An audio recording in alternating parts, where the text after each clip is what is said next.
Shalom saudara, saya akan membagikan tentang sonship. Ini perlu sekali di dalam pelayanan pembapaan. Nah, menemukan jati diri, kuasa, dan tujuan kehidupan melalui proses pembapaan. Kebahagiaan seorang bapa sangat dipengaruhi dengan munculnya anak-anak yang mewarisi seluruh sifat dan teladan dalam dirinya. Nah, kuncinya ini dia, munculnya sebuah generasi yang punya kualitas yang berasal dari Bapa, yang dimanifestasikan dalam kehidupan anak. Penghalang proses pembapaan yaitu begini, yang diharapkan dalam pembapaan adalah munculnya bapak-bapak bagi generasi. Namun terkadang dalam proses pembapaan kita sering terhalang dengan kondisi anak-anak yang tidak siap dibapai, sehingga proses pembapaan menjadi tersendat-sendat. Nah, ada hal yang kita perlu pelajari di sini, bahwa waktu tersendat-sendat, anak yang belum dewasa mengharapkan bapak selalu mengurusinya, tidak punya kemampuan untuk dikembangkan yang seharusnya muncul dari diri seorang anak. Nah, kerinduan untuk berkumpul bersama sebagai keluarga hanya dimiliki oleh bapak saja. Kurang menghargai usaha keras seorang bapak. Nah, dari sisi keberadaan anak, banyak bapak-bapak menjadi frustasi dalam proses pembapaan yang dilakukannya. Maka diperlukanlah sonship, keputraan atau hati seorang anak, agar maksud dan rencana Bapa dapat digenapi.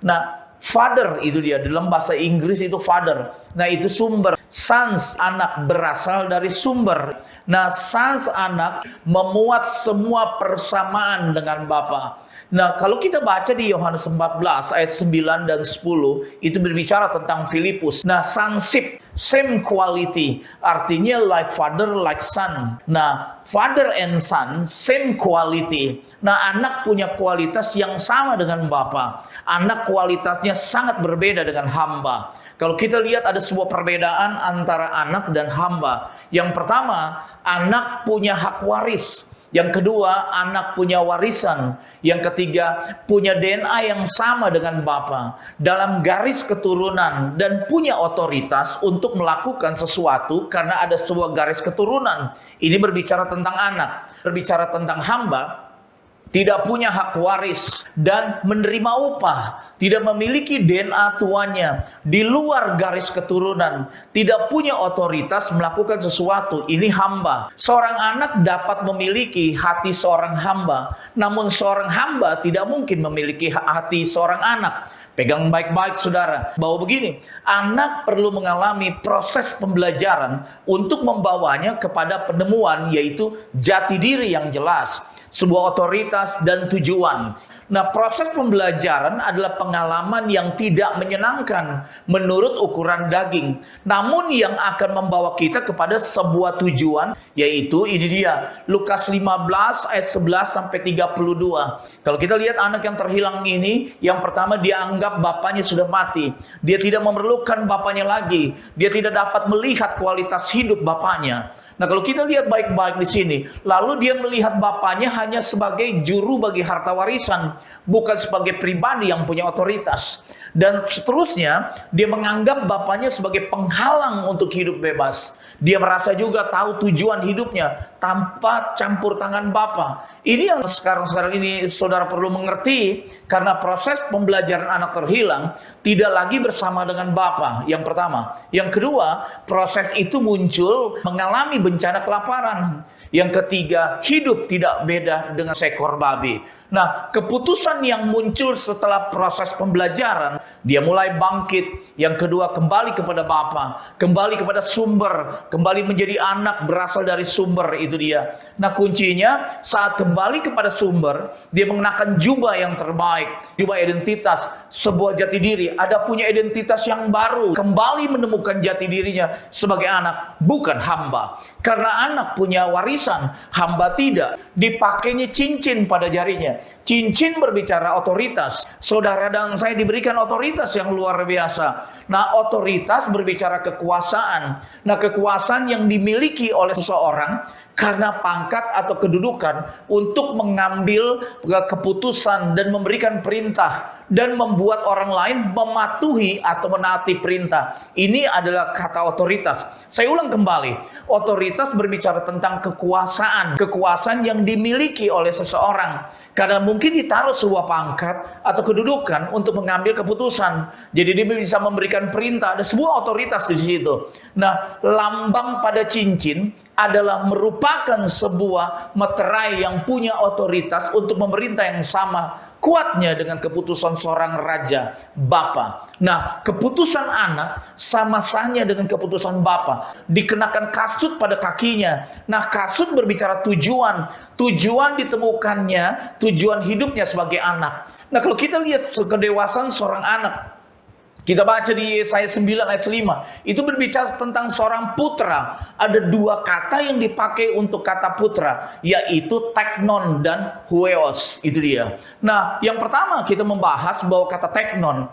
Teknon adalah anak yang belum akil balik, itu dia. Atau belum dewasa melakukan sesuatu. Anak yang belum punya rasa tanggung jawab, itu teknon. Kalau kita bicara hueos adalah begini, son, anak laki-laki. Putra yang telah dewasa, anak yang telah mempunyai tanggung jawab dalam mengerjakan segala sesuatu.